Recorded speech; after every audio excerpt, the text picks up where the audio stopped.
If a bull is charging at you, what do matadors do? They hang what they want and they step to the side. And that's a good way to handle people who are very hyper aggressive, assertive, and coming at you directly. So do you want to be more influential with your groups, whether it's with your family, your coworkers, or your friends? Are you trying to be seen as a leader? Do you see strategies that can benefit the group as a whole and as a way to help out the situation?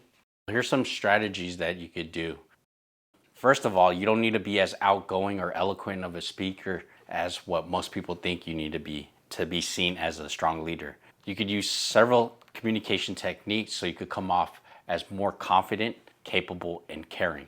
And this will allow you to be a lot more influential to people around you. That way you could be taken seriously as a problem solver, as a strategist, and as someone who could get stuff done. Now for me, in my background, I have been a manager in a pharmacy department for a world-renowned hospital. I managed close to 80 staff members. I scheduled 1,000 shifts per month on a 24/7 schedule. So it's very tough managing multiple different personalities. You get the people who are great executors, they get stuff done, they don't have problems, but you have to figure out a way to keep them inspired.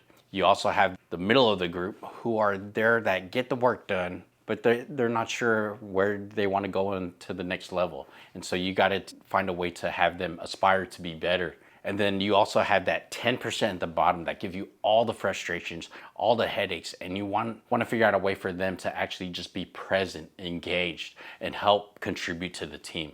Now, it's tough. There are several communication techniques that I utilize so I could connect with people better, so I could have a positive influence to get them to get whatever's necessary done or stay on task. Now, when it comes to leadership, is not about leading people. It's leading yourself. And through the process of leadership discovery, you're going to figure out what you need to do to become a better leader, what you need to do to get things to make progress. And this also takes trial and error. So you're not going to get everything correct up front. It takes hours and hours of frustration and lessons so you can become better. Now, the first thing I like to do is actually train myself to receive tough news with poise. It's naturally to feel flustered, defensive, or even angry in the heat of a challenging moment, because at the end of the day, we're all human. There's things that are going to trigger me, piss me off, and make me want to lash out at the people around me. And I'm naturally a moody person, so it's a battle with myself to keep composed. And there's times where I failed. It happens. I've done it a lot. I've scolded people, and sometimes you need to scold people, but a lot of times you don't. So how do you control those emotions in a way that shows you're level-headed in difficult situations? The first thing I like to do is take a breath or two. Breathing actually helps control your body rhythm. Most people don't understand that. When I'm mad, my blood is boiling. I'm breathing fast. I'm laser focused on fixing the problem. What I like to do when I catch myself is actually take a deep breath. And I do a double deep breath. So I take the first deep breath, and then I take a second one right after just to max out, hold it in, and then release it. This will actually calm my level of anxiety and frustration down a little bit more. It gives me a pause. It gives me a break, and it allows me to separate from what's going on around me. Breathing interrupts your fight or flight response, and taking that silent moment actually helps you to appear more thoughtful, calm, even when your mind is racing. So one situation is I have a partner, and he likes to speak, and he speaks nonstop, and he doesn't consider what he's saying. So it ends up making the team look bad because people afterwards come back to me and actually question what he's saying. And so I have to circumvent that and fix that without lashing out at my partner for making some unestablished comments. First thing I'll do is, after taking those breaths, I'll actually thank the person who shared the news with me. No one likes to be the bearer of bad news, but you gotta understand, if you want to be a leader, that it takes courage for people to speak up.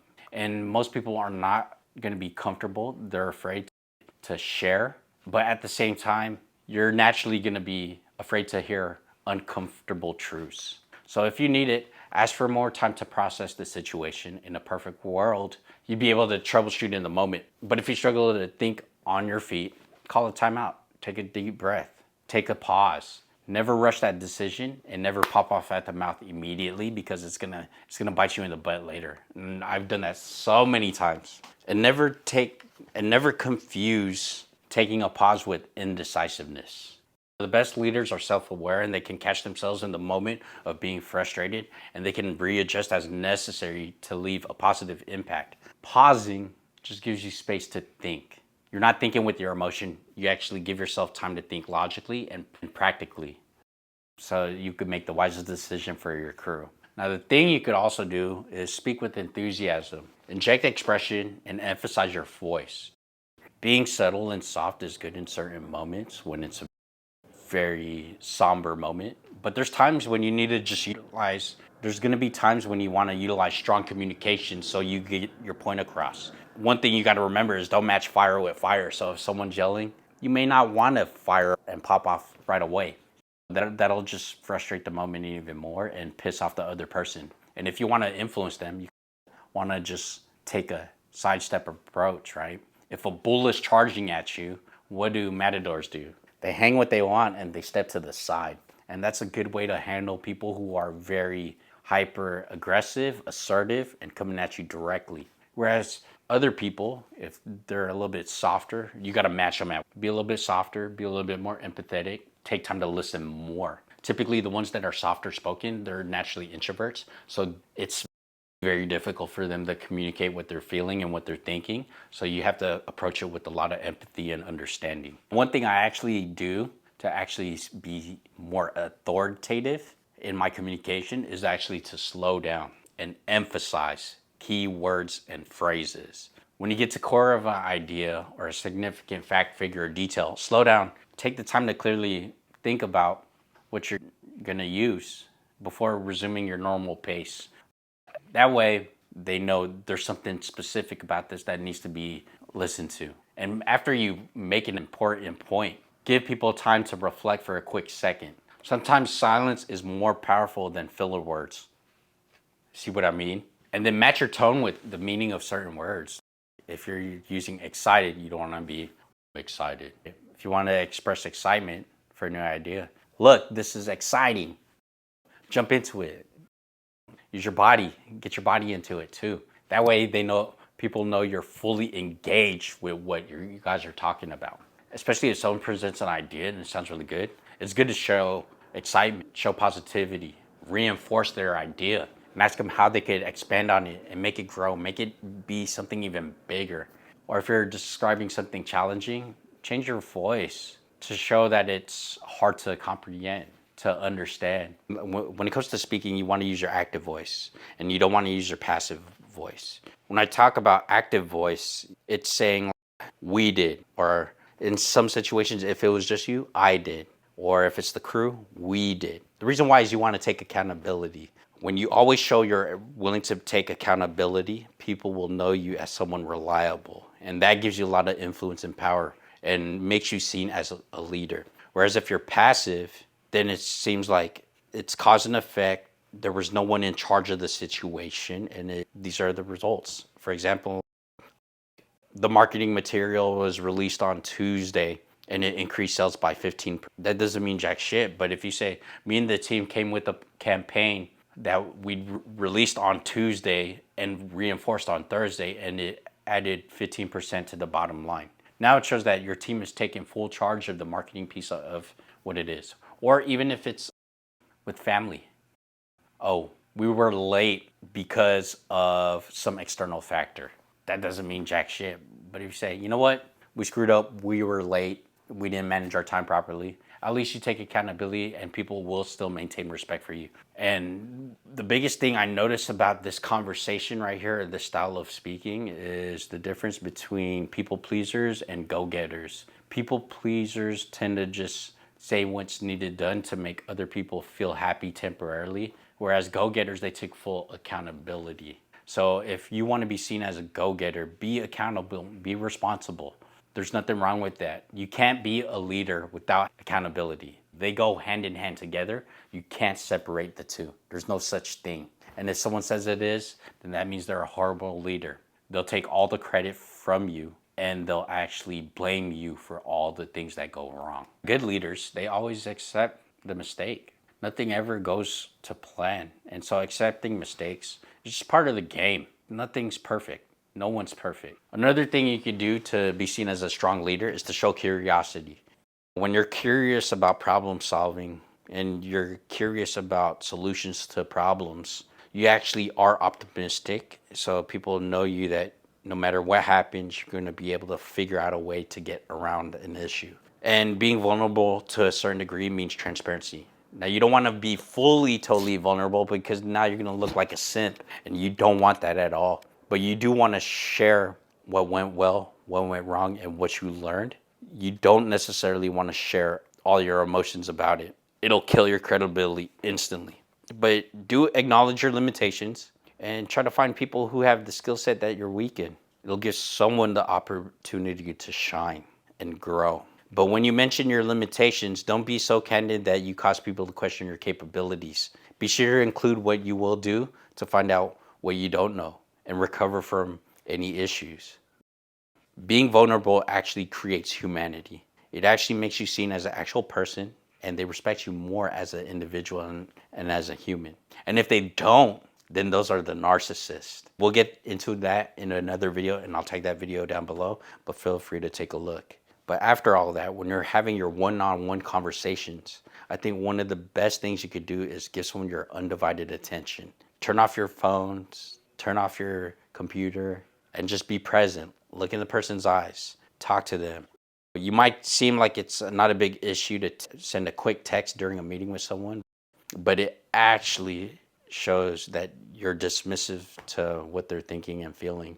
You're discrediting other people as individuals or as worthy of speaking to you. So be cautious with the texting. I would wait, or if it's an important text, say, hold on for a quick second. Let me send this text right out so I can give you my full attention. It's really important to do that. The opposite is totally true as well. So when you're fully present in conversations, you demonstrate that you're interested in what others have to say. They're more likely to give you their best thinking, input, and more value to what you're trying to accomplish or do. So definitely silence your phones, use your open body language, which is actually don't cross your arms, always make eye contact, use open hands, lean in if necessary, and continue the conversation. And try to be neutral in terms of your position. Don't have your back to them, face them directly, and respond to them in ways they feel heard. So if you know someone's a little bit more emotional, then you got to emphasize a little bit more emotion and vulnerability. Whereas if you talk to someone that's more type A, where it's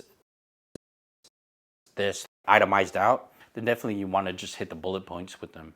Match them where they are. You got to meet people where they are, and then you could bring them up to where you are afterwards, slowly. Don't just try to talk up here and they may still be here. You're gonna just miss each other totally. And one of the best ways for people to actually follow you is to praise them in public. And this is undoubtedly one of the things I think has been important for me to actually get people to be motivated to aspire to be better.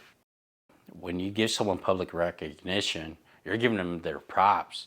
And so they look like a beast among everyone else. And so that's actually a really cool thing because now they want to keep going. They're energized. If you compliment a woman and she likes the compliment and it works, like you have better rapport with her and you can keep going. So you could either pull the number or take her out on a date or whatever it is. Now, what's cool about praising people is when you do that across people who are higher ups or well established or better reputations, then you get additional credibility.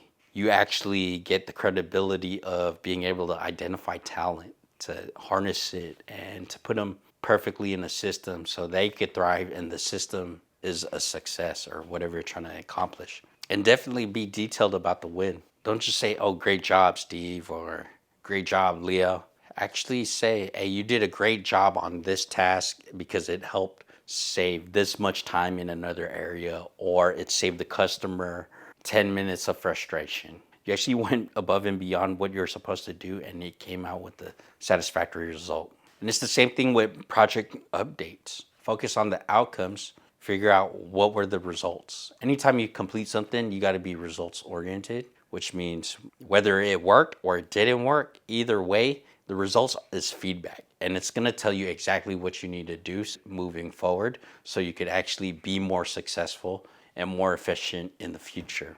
And this dominoes to contribute to bigger goals, because once you consistently accomplish the small things, they all stack on to help accomplish the bigger task. So it actually helps out a lot. Ultimately, good results build good confidence. Execution is what leads to someone to be confident while they're building their competency to accomplish things. Now, the last thing is to redirect to give others a chance to share. Some people are very willing to share and communicate, while others are a little bit softer and need more encouragement. Sometimes you got to drag it out of people, but it's a great way to actually get people to be engaged and contribute. Some people may take up lots of airtime. So when you ensure that everyone has a chance to share their point of view, you're saying that we need to find the best ideas, regardless of who offer them or how loudly they're expressed, just so we could get things accomplished. What I've found out in my management experience is that the loudest ones are constantly yelling about things that need to benefit them, and then the ones who are a little bit shyer end up getting shafted. So the support actually gets lopsided because the ones that should be speaking up aren't speaking up, and the ones that are speaking up tend to absorb all the resources. To get a full perspective on what's going on, you need to hear everyone's dynamic so you get a even round perspective on things. Some of the things I like to do to get people to actually be able to contribute is just gently call out people. What do you think? Do you agree with this? Do you disagree? I would ask what follow-up questions. All right, if we undertake this specific action, how does that affect you later on? How does that affect the system? How does it affect the family? How does it affect the kids? You want to seek first to understand, then to be understood. And that's one of the habits of the 7 habits of highly effective people. And I'll take that below if you want to listen to it or read it. But it's one of those things, you want to understand people. Because if you understand people, then you could understand what they need so they could be successful. And it's especially valuable when you're sharing different opinions in a meeting. For example, I had bosses that had terrible ideas and I'd push back. Or facing like conflict, you want to respond first with the question, then you share, I disagree with this because of this things. You don't want to go into it attacking, thinking you know everything and shutting other people's perspectives down. So you want to deliberately be respectful to others' ideas, even if you disagree. Questions actually help a lot more in terms of finding more context.